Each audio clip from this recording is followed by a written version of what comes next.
According to a report from the South African Medical Research Council, there are massive discrepancies between the number of reported COVID-19 fatalities and excess deaths.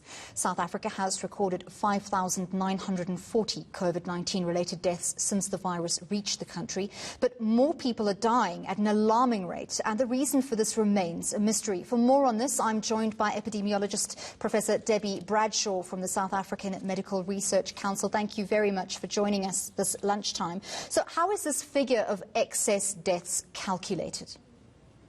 Thanks very much for the opportunity to talk about it. We've been tracking the weekly number of deaths using data that comes from the Department of Home Affairs based on deaths that are registered.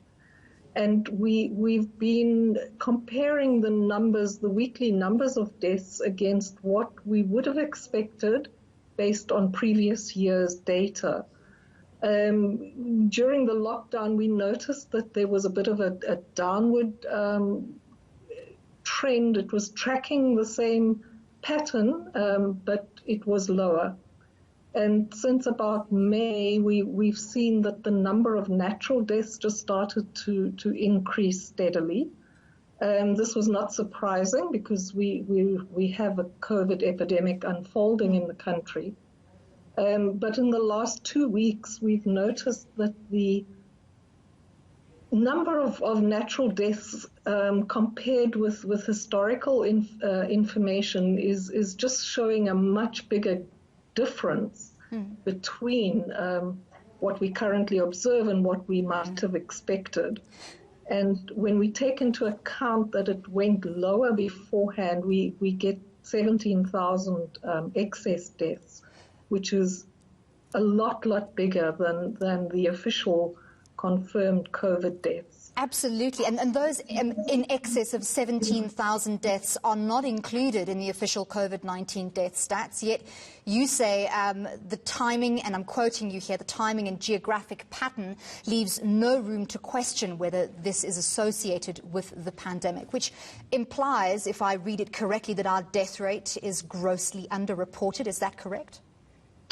I think it varies. So in the Western Cape, the gap is a lot smaller, but we've seen a huge gap in the Eastern Cape and Gauteng, and we really would. The only way we can explain it is that the confirmed COVID deaths are being underreported. But our estimate of excess deaths includes not only COVID deaths, but we think, as has happened in other countries, that as the health system becomes burdened and as people, as the public fear to actually go to the health services, that there are also other non-COVID related deaths that would be in there. We do know from surveys that a proportion of HIV positives have chosen not to go and get their treatment, and also with TB patients. Right, so thank you very much for that update. While we want to give a very balanced view and to make sure that we're not giving anyone a reason for alarm, so definitely not saying that those in excess of 17,000 deaths are all attributable to COVID-19. There may be some other health factors contributing to that increase in excess deaths. Thank you very much. That was epidemiologist Professor Debbie Bradshaw from the South African Medical Research Council.